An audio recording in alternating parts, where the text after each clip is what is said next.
हाय, मेरा नाम आदिल है, आदिल सैफी, और आप सभी का स्वागत है हमारे रहस्य सीरीज के चैप्टर 4 में, जिसका टाइटल है अपार्टमेंट नंबर 26।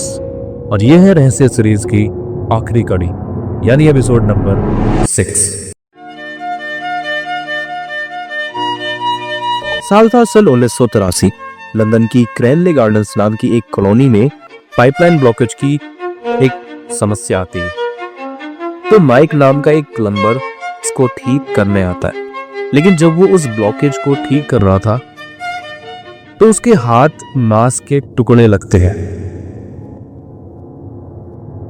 बाद में पता चलता है कि वो टुकड़े इंसानी मांस के हैं। तो पूरे लंदन में हड़कंप मच जाता है। फिर पुलिस तहकीकात करती है तो उनको अपार्टमेंट नंबर 26 की ओर उनका शक जाता है। पुलिस आगे की तहकीकात करती है तो उस अपार्टमेंट से करीब 16 लाशें पुलिस को मिलती हैं, और उनको मारने वाले इंसान का नाम था डेनिस निल्सन। डेनिस निल्सन एक किलर था, एक सीरियल किलर, जिसने एक एक करके उन सभी 16 मासूम लड़कों को मौत के घाट उतारा था। लेकिन डेनिस निल्सन इतना संगीन जुर्म करने के बावजूद भी पुलिस की पकड़ में नहीं आया था। लेकिन डेनिस निल्सन आखिर था कहां? अब जब ये अपार्टमेंट नंबर 26 के मर्डर की कहानी पूरे देश में आग की तरह फैल चुकी थी, तो डेनिस निल्सन किसी दौरान कहीं गायब था। दिन 18 फरवरी सन 1983, यानी जब माइक को पाइपलाइन में टुकड़े मिले थे, तो वो तारीख थी 8 फरवरी सन 1983।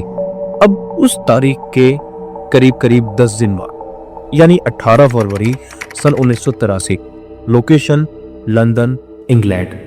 माइक, जो कि एक प्लम्बर था, वो अपने फ्लैट पर ही मौजूद था और वो ग्राउंड फ्लोर पर ही रहता था। सुबह के करीब 9:45 पे, या कह सकते हैं 9:45 बजे, एक शख्स माइक के घर की बेल बजाता है। तो माइक गेट पर हाजिर होता है, और जब माइक अपना गेट ओपन करता है तो वो देखता है कि वहां पर एक इंसान खड़ा है। और माइक उसको जानता था पहले से, क्योंकि माइक की उस व्यक्ति से पहले भी मुलाकात हो चुकी थी। अब कुछ दिन पहले माइक उस व्यक्ति से मिला था, तो माइक उस व्यक्ति को अपने घर के अंदर आने के लिए बोलता है। तो वो शख्स अंदर आ जाता है और माइक उसको कॉफ़ी के लिए ऑफर करता है, तो वो व्यक्ति भी सहमति जताता है। फिर माइक कॉफ़ी बनाने के लिए किचन में चला जाता है। फिर कुछ मिनट के बाद माइक महसूस करता है कि जब वो किचन में कॉफ़ी बना रहा था तो उसके पीछे कोई खड़ा है। माइक एकदम से पीछे मुड़ता है तो वो देखता है कि वो इंसान जो उसके घर में आया था, वो चाकू से माइक पर हमला करता है। लेकिन माइक सही समय पर देख लेता है और वहां से बचकर बाहर निकल जाता है और अपने घर के गेट को बाहर से लॉक कर देता है। वो शख्स कौन था, और सबसे जरूरी बात, माइक उसको कैसे जानता था, और वो माइक को मारना क्यों चाहता था? चलते हैं कहानी में थोड़ा पीछे, उसी तारीख की 8 फरवरी सन 1983, जब माइक क्रेनली गार्डन कॉलोनी में पहुंचा था। आपको याद होगा कि माइक पाइप के ब्लॉकेज को ठीक करने गया था और उसके हाथ लाश के टुकड़े लगे थे। तो माइक के पास 2 शख्स भागते हुए आए थे, यानी कि पहले दिन की बात है। और उनमें से एक शख्स माइक से कहता है कि आजकल लोग अपने KFC चिकन को खाते कम और बहाते ज्यादा है। तो वो शख्स और कोई नहीं बल्कि डेनिस निल्सन ही था। और माइक की जान पहचान उससे तभी हुई थी जिस वजह से माइक ने उसको कॉफी के लिए ऑफर किया।